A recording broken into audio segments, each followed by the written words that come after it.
Yo, what's up? Welcome to another episode of Bullseye View. I am the host with the most, Keith Bulluck, here with my man Nas Cook. Look, we need your help. We're at 2,300 subscribers. We're on the road to 53. You're about to see we taking Bullseye View on the road. Now that it's the off season, we'll be going on the road a little bit more. I know we'll be in Florida, South Florida. We'll be in Mississippi, South Mississippi, New York, and some other places. So you want to be a part of our growth and be a part of the Bullseye View team and community, yo, subscribe. We got merch, we got swag, we got a bunch of stuff coming. We didn't know what we were doing when we started, but we got our shit together now, so rock with us. As you know, we film at Riley Green's Bar down here in Midtown Nashville. A lot of festivities going on this week, so you're gonna hear some things in the back, some sound checks, some music, but yo, listen to our voices. Pay attention to what we are saying. Being that now is the off season, I wanted to incorporate a little of, some of the things I used to do in the off season, and one of them, I spent a lot of time out in Los Angeles, California. That's where I would train. So I took my man Nas out there. I ain't take him. Nas, Nas paid his way, but we went out to Cali. Spent some time in Venice. My best friend, Adam Rodriguez, who is an actor on Criminal Minds right now. My man, Ryan Capretta, who was my trainer the second half of my career, who runs and created Proactive Sports, and popped in on my style consultant, Joanna Albert, out there in Calabasas. So those are the typical things I would do in the off season, man. So I'm glad you got to come out there and see Definitely. It. The California lifestyle, it's hard to beat it with the sun out there. Right. You know what I'm saying? So everyone is present too, and nobody was really on their phones like that. Y'all should definitely check it out, man. It was a good time. We had fun, and filming the content and all that. So I think y'all gonna enjoy it. Tim and Ben. Tim and Ben, man. You have the whole crew. So the Titans unveiled, a whole new logo, a whole new rebrand with the jerseys, and they invited a lot of former players. Yeah. What was that like? What was the whole party? It looked like it was a big corporate event. I mean, it definitely was. It was cool. First and foremost, it was really cool. It was great for the city. About 10 years ago, I feel like they did a refresh, when they changed the helmets from white to blue and changed some different things about the jersey. But like you said, this is a complete rebrand. And it just seems as if, it's moving to the future. Like the party was cool. Like I said, Jeff Fisher was there, Jason McCourty, Brian Arakpo, Jarrell Casey, Michael Griffin, Wesley Williard, all the different eras, Blaine Bishop, Benji Olsen, Derek Mason. So it was really cool to see, Eddie George, of course, and mix all those different eras. But I feel it's one of those things that the franchise is just moving into the future. Amy Adams Strunk, she grew up in the Houston Oilers era, and they've always been flirting with it, and I guess they're just ready to bring some of that Houston Oilers mystique to Tennessee permanently. Yeah. Hey, I mean, it looks like a kind of not a copy and paste, but it's literally a whole new rebrand. So how do you feel about, I seen where Derek Mason was talking about he would kind of be mad, before the jerseys were unveiled, that if it would be just a copy and paste of the former Oilers jerseys. He felt like maybe, they're losing some sort of identity. So with that, do you think your era is kind of being diminished now that they have a whole completely new rebrand? I don't feel, I feel as if, this is all great for the fan base. Obviously, they're having the new stadium. They're getting out in front of, before the stadium drops, we're going in with this identity, with this, color scheme. They got everything for branding. So this is the corporate side of everything. Exactly.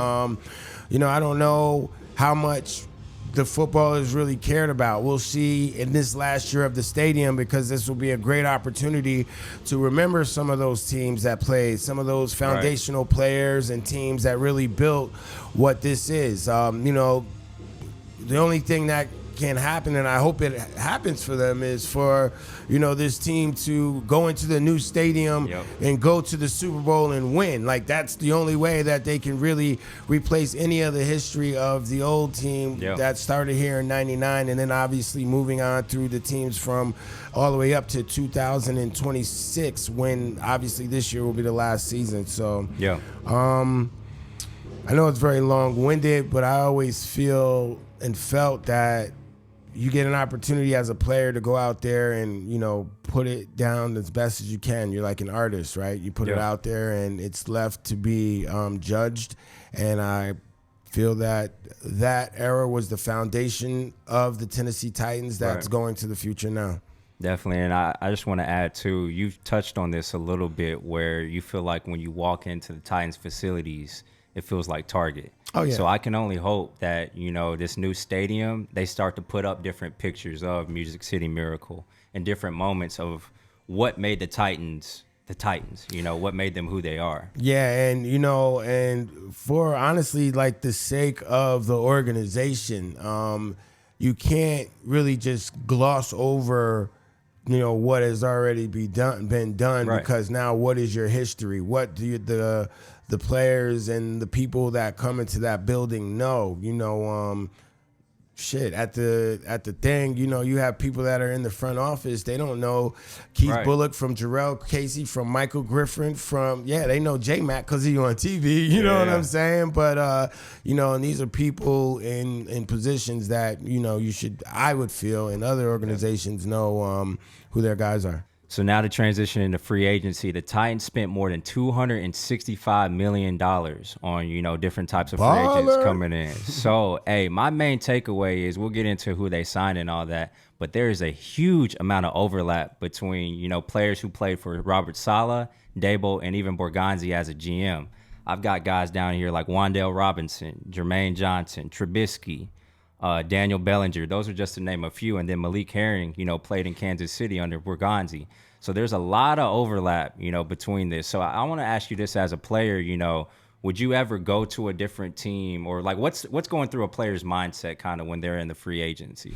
You know what? That's a good question. Unfortunately, the only time I hit free agency, I was a month and a half off a torn ACL. But honestly, I'm not going to lie, I was able to look ahead and, before I got hurt, and just kind of, get an idea of, the choices and decisions and the position I would be in to make those choices and positions. I was still playing at a very high level. So if you're someone that gets that big money, like the wide receiver from the Giants, it's like anything else, man. You heard me speak about free agency. You're supposed to come in and help develop the culture. You're supposed to come in and be one of those guys the young guys can look to for someone that is a leader. Like, I don't feel like you have to be a rah-rah guy. You show on the field. That can be your work. Actions always speak louder than words. So, guys like that, that's would be my expectation. And then to touch on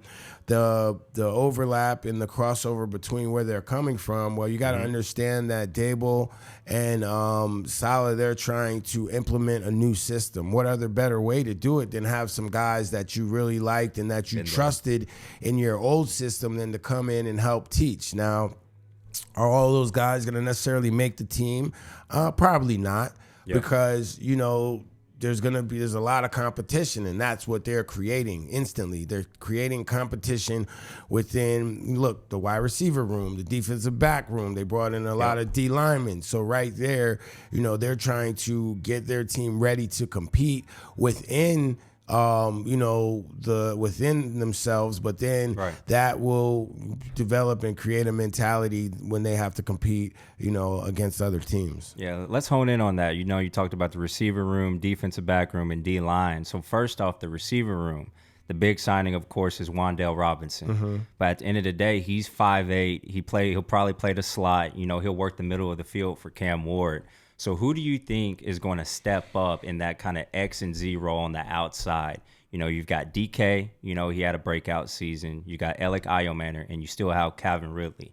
So who are you foreseeing, taking on the majority of those kind of vertical threats down the field? It's got to be Calvin Ridley. He's the most veteran person in that room, and he got hurt last year. And the couple years that he's been here, they've been trying to figure out how to get him in the offense to be most effective. So that's what Brian Dable's job is, right? You get him in here. You got a guy that you're familiar with Wandell, and then I feel DK and Manor, they have a lot of work to do. A lot was put on, not say too much, a lot was put on their plate as rookies. So take that in. They've got their learning curve is tremendous. Now, if they can make a year one jump to be pretty much like a year 3 player and step up, that's cool. Yeah. But the person that's really gonna, the people that are gonna play are gonna be the wide receivers, that are the hungriest and the biggest dog. You got to go in and take shit. This is a team that things can be given to you, but if you want to emerge as a top guy in this league, forget the team. For me, It was always about being the top in the league. You go in and be a dog, and you kind of, stake your claim from jump. There's cats that don't want the rep. Step in front of them, take the rep. However it goes down, you got to stake your claim. Definitely. And now for the the DB room, I feel like they got better. They just released L'Jarius Sneed. They cut him, but one of my favorite free agency signings, was of course Cordell Flott from the Giants. That was pretty cool. But I really like Alontae Taylor, and the reason why I like Alontae Taylor, I know you sent me something where he was on TikTok Live talking this shit. They could be screen recording this, posting it, whatever. Like, that shit not gonna phase the fact of what happened in 4 years that I was in New Orleans. Yeah. But man, he's a baller. He actually Tennessee born and raised, out of Coffee County. But I remember watching him at UT, and I think he's an absolute stud. But the reason why I think he'll add value immediately to the Titans is I've been doing some research, and Robert Saleh likes to use interchangeable safeties. So what does that mean? That means he wants his safeties to be able to be versatile, play at the strong safety position, at the free safety position. And why is that important? It's because, you can mask these different types of coverages and move around the safeties and throw off the quarterback. So I think Alontae Taylor, he's immediate add value type of guy for the Titans. But what's your thoughts on, the secondary now? That's more competition. I like Alontae. I haven't really watched him play, but like you're talking about on that TikTok situation, he was really, he's real with himself. He says he's not elite. He knows he can get better. He knows there's room for improvement, and he knows what he wants to bring to a team and a community. So I like how players are able to kind of speak up for themselves, and at the end of the day, you got to get it done on the field. So I feel that he will bring something, if not anything, attitude and some playmaking ability, as well as some veteran leadership. I feel everybody that's coming in on a free agency tip, you've been in the league long enough, been around some vets, know what it's like to be a pro, and this team needs that. So I feel like he should be, especially being from the home team, be right here in Tennessee, coming home to play. You should want to, come in. Chip on your shoulder, things happen, ass for on, sure. Right, and you still got Amani Hooker and Kevin Winston exactly. as well. I seen Kevin Winston the other night. Oh, did you? I was like, okay, there go number 23. Yeah. We talked about that, the little switch route that they was getting him with. I'm like, you got that play now, right? He's like, yeah. Now I like Kevin Winston. He gonna be a dog. Yeah. And talk about interchangeable. I think things will slow. I know things will slow down for him because he was just thrusted right in there, in the middle of the year, and it's like go. And he went and he showed up. But there are a lot of things that he learned last year too. So I think Kevin Winston's gonna make a huge jump this year. And with Alontae and this aggressive style of defense, I think with that 4-3 wide 9 scheme, it'll give them plenty of opportunities to make plays in the run game and the pass game. Perfect. And then now, too, they put a lot of emphasis on the D-line. So they went and traded Tavondre Sweat, got Jermaine Johnson, former first-round pick. They went and got John Franklin Myers, Malik Herring came from Kansas City. So they're putting a lot of different emphasis on, the defensive line. So you talked about the wide 9 defense. So explain that more for the viewers of kind of what is Robert Saleh trying to build, here in Tennessee. Well, I mean, I guess that's the scheme that he had success with the 49ers, and obviously got him the head job with the Jets. Went back to the 49ers, had success, and now he's the head job with the Titans with that same defense. And that's the defense that we mastered back in the early 2000s. With Jim Schwartz. Jim Schwartz is still running a version of that, but you really just put in your defense. You need speed at the edge to make that happen. Yeah. Get your defensive ends wide, and you need smart linebackers, because I don't know how they play it, but the way that what's his name, Jermaine Johnson was speaking about when I was at the Jersey Unveil, he's really excited to play in this defense because it just lets you go. You don't have too many responsibilities on the defensive line. It really starts up front. The D line sets the tone, and as linebackers, the way when Albert had all his success, he can't be wrong. I'm going to make him right. And that's why I say you have to be smart. You have to be able to play off of your defensive line, because at the end of the day, a linebacker backs the line. You know what I'm saying? If you don't have a gap and all you have to do is penetrate one way, then it's easy for me as a linebacker to play fast, and everybody's playing fast, and then you get the offense in 3rd and long situations. That's when the defensive line really has a lot of success. Think about Kyle Vandenbosch. Think about Kevin Carter, Javon Curse, Jason Babin type guys that were here playing in that wide 9, and then look at the Cleveland Browns and the success that they're having. So I think that Big Jeff might even have an even bigger season next year than he had last year. And a lot of guys can have success. Very opportunistic in the secondary. I don't know what type of scheme they play in the back end, but I'm sure Robert Saleh mixes it up to give his secondary opportunities. Definitely. And I want to do a quick temperature check on this number 4 pick, because last time I talked to you and actually Zach Pillard, y'all were big on the offense. So now we kind of seen, the different free agent signings they've had. And we also seen, Sonny Styles too. He a lot. Blaine Bishop. Everybody's talking about they want this linebacker. I thought you were about to say State. Jeremiah Love. That's why I was like. So that's my pick. I'll get into it. But who do you think the Titans should get with that number 4 overall pick? Yeah, I'm with you, man. Now I think Jeremiah Love, the running back, just because you already you got some receivers. Okay. You went in on the D line. You went in on the secondary. You obviously feel like you're straight at linebacker. You got Tony Pollard and you got your man Tajay. But Jeremiah Love looked way more explosive than both of them, and he run a 4.3. So I know what it's like going against a running back that can run a 4.3.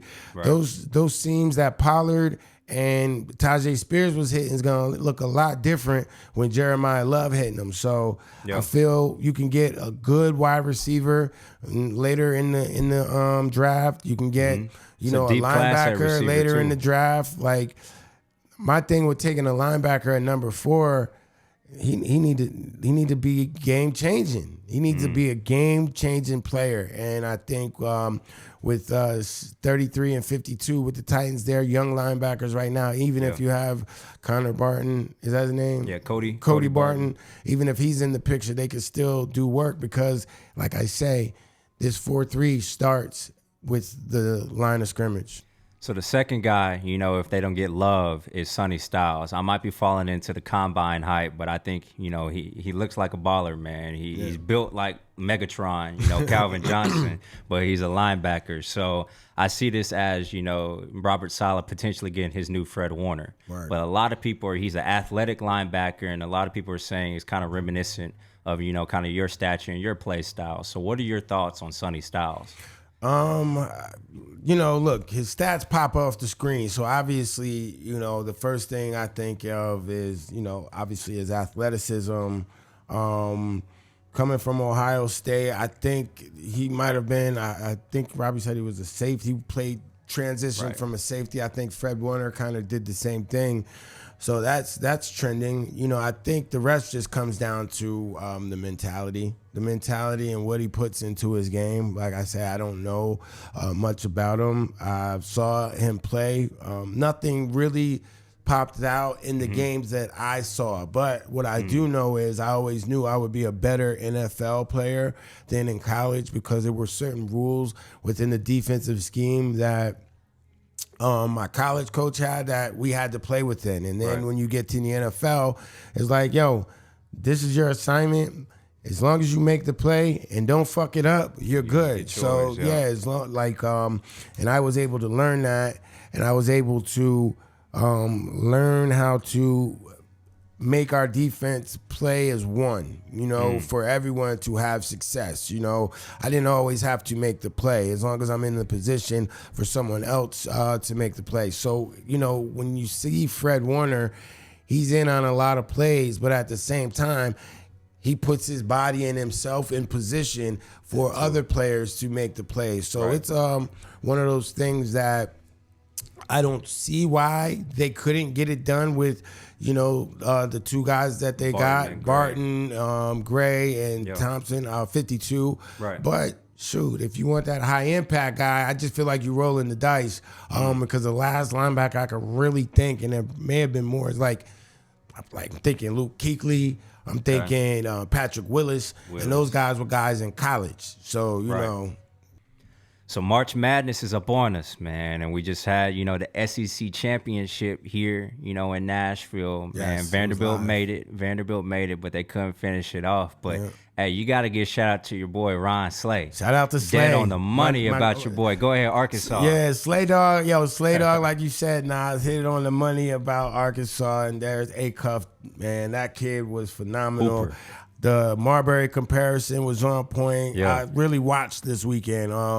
You know, he didn't have the explosion of, you know, a Marbury or a Derrick Rose, but golly, boy, you got to be on your toes, man. He got the jumper. He gets to the Baja. He makes it happen. I don't know if they're strong enough to come out of their bracket, but that's a great watch. And I enjoyed that SEC tournament this week. Definitely. But then I also had to take it back to old school Big East basketball. You don't know nothing about that, Nas. You don't know nothing about that. Shout out to everybody that played in the old school Big East, but that UConn St. John's game, man. They was hooping. Yes, sir. St. John smacked UConn. It wasn't even close. They had them on the ropes from the beginning, but it was just very nostalgic for me, you know, growing up in New York. That's, you know, watching Big East basketball. When I was in the league, we used to go to the Big East tournament because Syracuse was always playing it. We've had better days, you know what I'm saying? But, you know, that was one of my things that I enjoyed doing. It was cool to get that game, that UConn St. John's game. That was pretty dope. And I'm sorry, and an aside, speaking of Syracuse, I hear we're looking for a head coach. Who's your pick? Who you want to go get? Man, look. My man, I don't know him personally, but he's my man because he's an Orange. Jerry McNamara. Okay. He has Siena in the tournament. Right. This Never year. Heard of Siena either as well. So get up on them. They got a tough task though. They caught a number 1 seed, but it doesn't matter. He got them in the tournament. They're dancing, and I don't think anyone other than G-Mac should be the Syracuse head coach. He's taken that Boeheim style and implemented a little bit of his and took it to Siena, has them boys in the dance. And I don't know how long it's been since the Cuse has been to the dance. So, you know, I mind my business when it comes to basketball, but that's just my 2 cents on my there, 53 cents or my 33 cents from the Syracuse side, you heard? So let's get into predictions, man. Hey, everybody loves a Cinderella story. I'm going to go out and say it. I got Tennessee State going to the Sweet 16. I got them beating Iowa State. Shout out Nolan Smith. Hey, I'm going with the Nashville hometown team. Both my parents went there, so I'm rolling with TSU. Yo, you know what? Shout out to Nolan Smith. Shout out to the Tigers. Enough respect. But yeah, I'm not gonna mess up my bracket. So you I know rolling they're with the gonna show Cyclones? up. Going with the Cyclones. I got the Cyclones to win the Midwest. Okay, so who's your Final Four? Who's your Final Four matchup? All right, my Final Four out of the West, I'm taking Arizona. I watched that final, actually. I watched them as well. I watched that game, the Iowa State versus Arizona. I told you I got Iowa State out of the Midwest. Yeah. I was very impressed with Iowa State. You know, they had Arizona on the ropes.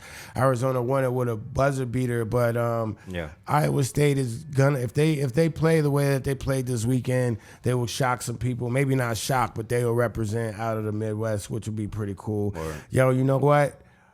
I like the way the Johnnies play.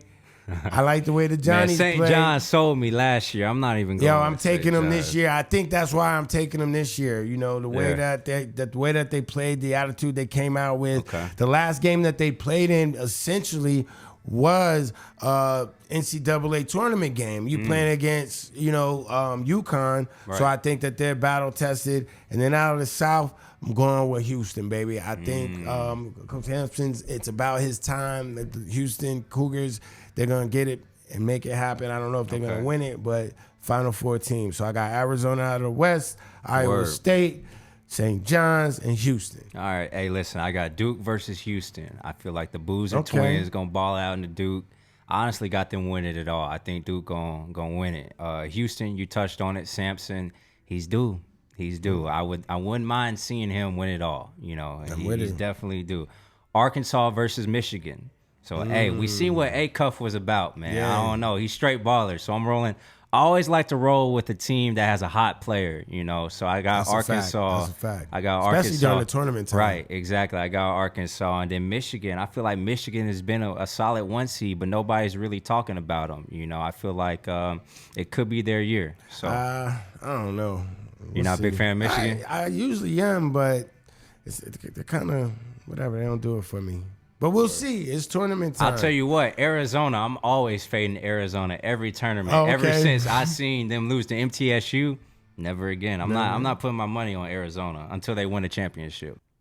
So, yo, if you didn't check out our last episode with Jake Skoll, MVP from the Savannah Bananas, you need to check that out. And if the Savannah Bananas is ever in your town or city, you definitely need to get out to that. Nas will make a trip out when they come to Nashville this year. Yo. But did you happen to catch the World Baseball Classic, bro? Yeah, I caught a little bit of it. The United States versus DR? DR. I was looking at the Oscars. I can't lie. I ain't watched the Oscars, but the United States versus DR, bro.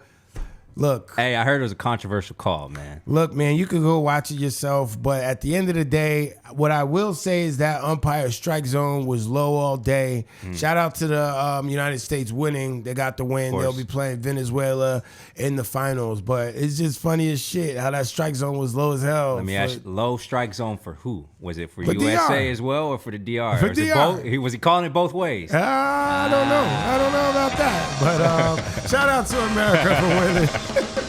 As you know, we value your thoughts, comments, criticisms, good or bad.